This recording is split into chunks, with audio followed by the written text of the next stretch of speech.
I'm Levi Rosman, and I have the privilege of being joined by none other than Vidit Gujrathi. Good to see you, my man. Saw you yesterday for a little bit. 27-27, nice and even rating, 25th in the world, playing in the first candidates of your career. How are the emotions? How are you feeling? I feel excited, which is rare. Oh yeah? Yeah, I am generally not too excited about anything. So I'm happy because I'm grateful, I can play candidates.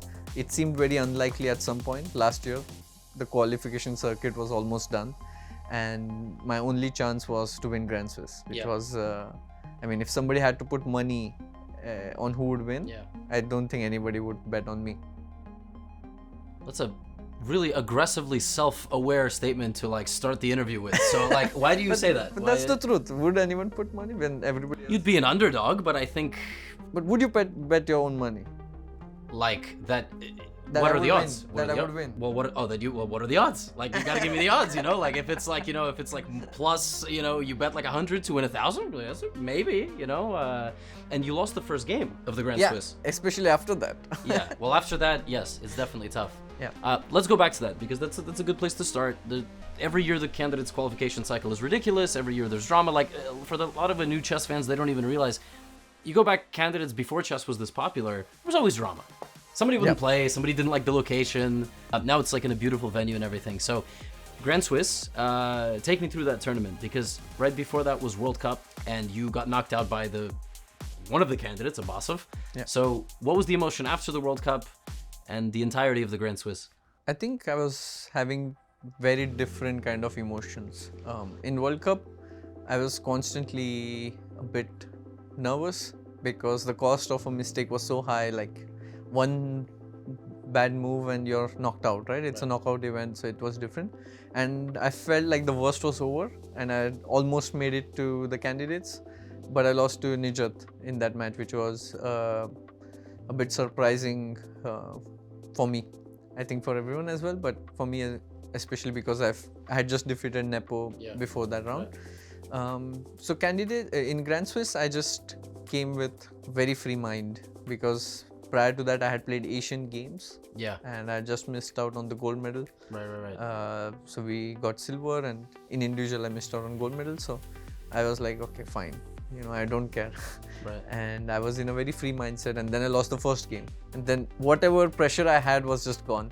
And I was just playing, which probably helped in hindsight. Interesting. So you lost the first game, but you weren't frustrated. You weren't upset. I was upset. Okay. I'm human. Okay. I was upset, and because the way also I lost was ridiculous, because I was better, and on 40th move I made a mistake. Right. The classic 40th move. 40th move is when you get your extra time. You were in time trouble, I imagine. Yeah. Yeah. So I just came to my room, and I didn't even prepare for the next game. I remember. Wow. That night. Next morning I did. I just wanted to I'm done with it kind of attitude I had. So I was very relaxed after that. Okay, but let's say, you start winning some games, and toward the end of the event, you're in the running for first place. Yeah. So when I got into sole lead, it started to hit me. Nerves again, right? Or what is the emotion? Is it nervousness? Is it I better not lose, my lead? I better not... All of it, I would say. Because you don't want to lose your lead. You're this close, then you start making the calculations. And it was a very strange situation that there were 2 rounds to go, and I was leading. But a draw wouldn't cut it. One win, one draw wouldn't cut it, which was very strange because I had the worst tie break. And I had to win on demand 2 games, which is very hard with black and white pieces against 2700s. But I just felt I think moves were just flowing in that tournament. I had this rhythm. Sometimes you also need a bit of luck. Not in the game sense, but just that everything you prepare comes on board. You're finding the right moves, you're not missing the tactics. In time pressure, you're just playing, you're very sharp. All things came together in that tournament for me. And so you qualify for the candidates. What's the first thing that goes through your head? It was relief, because I had not won a tournament, a major tournament, since 2019. Okay. So it had been 4 years. So it was But it's not quite accurate, because we had 2 years of no tournaments. So you really, Yeah, but even the online events I did not win. Okay. I did not finish first. So it was a weight of 4 years of winning a big tournament that was lifted off. I felt good. But then it kicks in that you're potentially playing for the World Championship, right? And the elephant in the room is also that it's no longer Magnus. I mean, it's not like the final boss is this man-eater that's just gonna get like it's a little bit more of an open playing field, especially if Magnus stepped away from the title. So once you realized you qualified for the candidates, I imagine the emotion was not, oh, I'm gonna go and I'm gonna see what happens. It was, I can win the damn tournament, like if I play my best, right? Is that? Yeah, of course that is there, but thinking about it never really helps. Okay. In a positive way, I don't see how it can help me. So it's just like any other tournament for me now. Really? Yeah. Is that a conscious effort, or is this just something that sort of naturally comes to you? Or? I guess it's mix of both, Okay. because it's basically your thought process which you have been training for a lot of time, and now this is how you approach it. This is your default. So for me, I just feel that it's okay. It's a good tournament. It's lot at stake, but thinking about it won't help. I do notice that you do, at least more, you express it more than some of the other players. Like just the mental side of the game, in terms of at least this recent trend where you meditate at the start of the game. It's quite a spectacle because your time is running, and it's just unheard of, right? Like the game starts, you shake the hands, and you're sort of just in the zone. When did you start doing that? Like, and why did you start doing that? So I had been meditating on and off earlier, but I would say it's been like 3 years, 3 months, something like this, since I've not missed a day of meditation. In your day-to-day life? In my day-to-day Yeah, life, yeah. yeah. Yeah. But just before the game, it has been very recently, like since half a year or 1 year or so. I don't mind. I mean, it's my way of getting into the rhythm. Yeah. And I enjoyed. No, I kind of want you to like expand upon it because it's fascinating. I don't know if is it like a focus? Is it just? I'll give you an example. In mixed martial arts, there's a woman who fights, and before her fight, she just like, you see her on camera saying to herself like, "I'm the best," which is just a wild thing because the fighters have emotions going through their heads all the time, but they never speak it. So I can't imagine you sitting at the board across from an opponent going, "I'm the best." You look a little bit strange. But is this kind of the same? Is it a similar thing to you? It's just centering yourself, finding a focus. Like, what is it? Is it? Yeah, it's my way of centering or getting ready for the game. It's just a way of telling the mind that it's now time to play. It's not something extraordinary or special, I would say. It's just a routine which I have. If you have seen Phelps, he has a routine before a game, before jumping in the pool. He gets off and then he gets on again before, and he has the same music which he's listening to. And he'll flap his hands in the same way and slap his back and yeah, exactly. And you gotta do that in the canvas. Just the same Phelps ritual. It will be good content. Would you say Phelps is I mean, you said him, so I'm gonna ask, of course, is that a bit of a role model, somebody you look up to in the athletic side of things? Or I've been asking a lot of the candidates, like, who is one athlete you look up to? I've read his book, okay, but it's not something that it was consciously done because of him. I think Nadal also does it. Like every time he serves, he has this. Yeah. He wipes. Yeah. Something he does. Like Yeah. he has this 3 thing. Exactly. Yeah. He has this 3-step routine. So it's just a way of triggering your mind. That it's game time. That's game time. I am very curious about the fact that you're an Indian chess player. Right, and being an Indian chess player is a little bit like being a Norwegian chess player in the sense that you have like a number one in the country, right? You have a number one who is an icon, and I imagine for you growing up, Vishy was the person you look up to. Let's just pause there. I imagine that's probably who it is, right?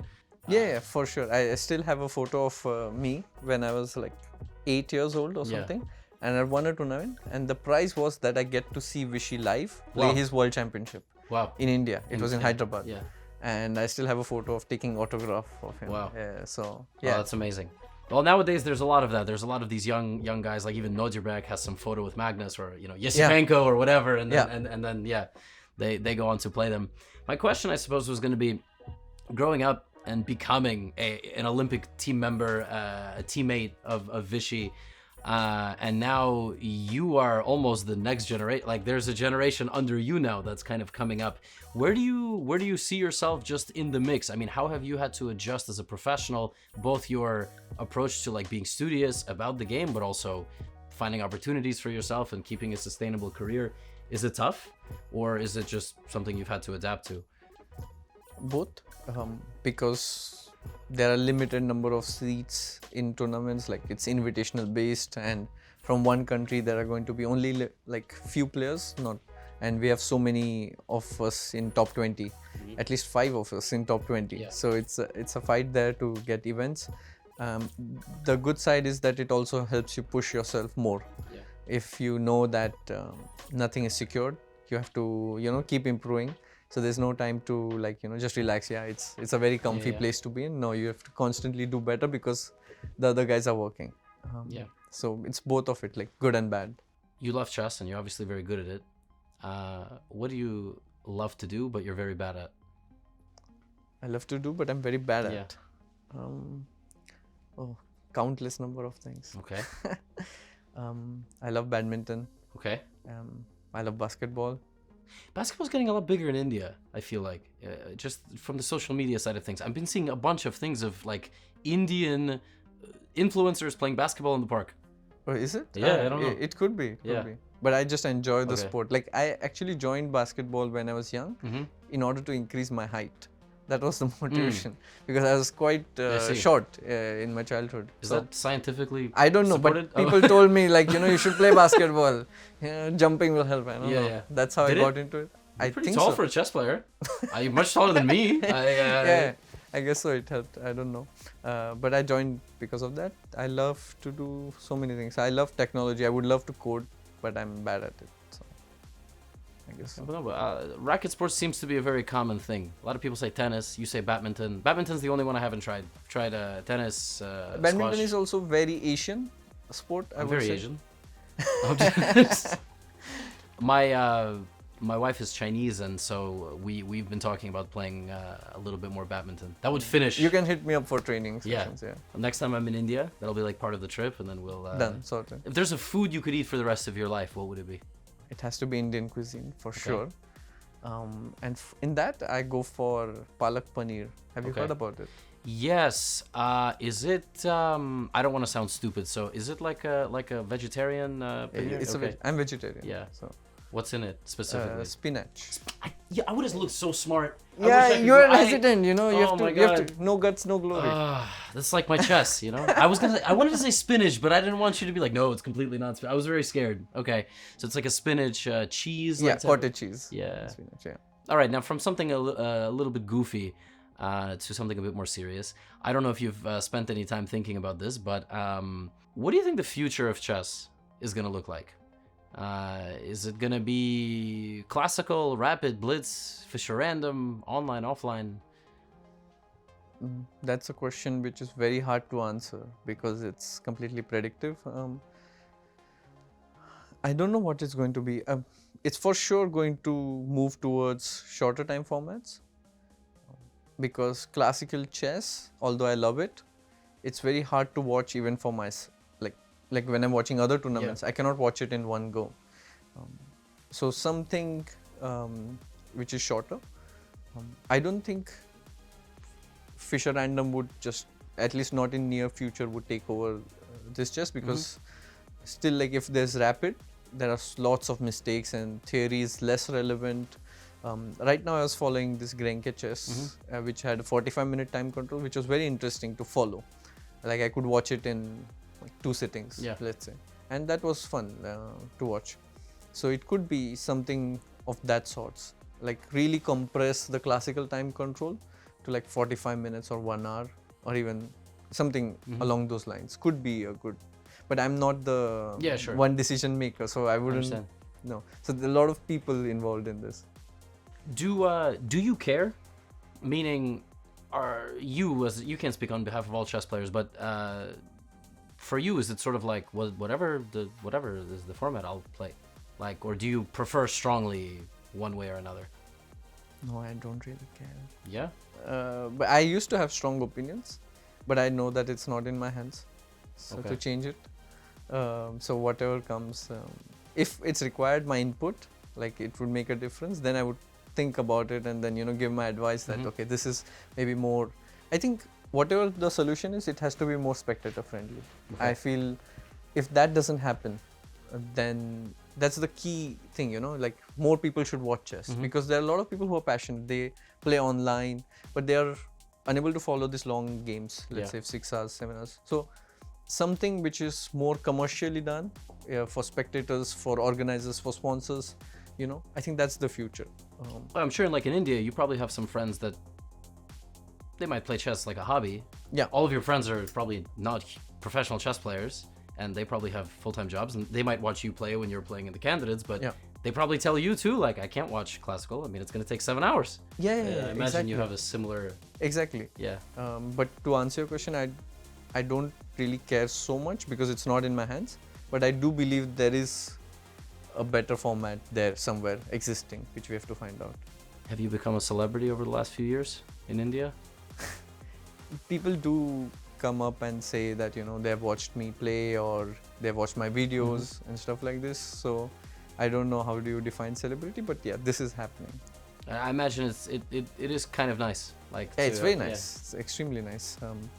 I think there's more potential to do so. It was just in pandemic when many people got together and did this. So imagine the potential if this, you know, becomes like really mainstream. Yeah. Chess like takes over tennis, for example.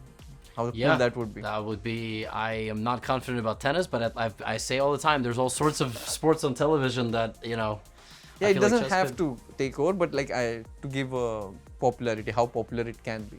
Because chess doesn't really have any limitations. You can just play on your phone. You can play. You don't really need like huge equipments and stuff like this. So there's huge potential. Well, the other week I discovered that there's a sport called dog surfing in America, which is literally just dogs on a surfboard on water for a little bit, and it was on the sports channel. And that was when I basically was like, this is ridiculous that we are not on ESPN Also, chess is not in Olympics. Why? If it's in Olympics, it would make a huge difference. Many more people would take it. It would get more professional funding, more glory. Yeah. I mean, chess it has all the, I don't know, things which are required to make it a sport. All the competitive elements. And it's not in Olympics. I mean, this is the biggest thing. Well, so you do feel strongly about something. Yeah, for sure. I mean, I feel strongly, but then I don't care because I can't do it. Like, I'm helpless in it. But I do feel strongly about it. Yeah.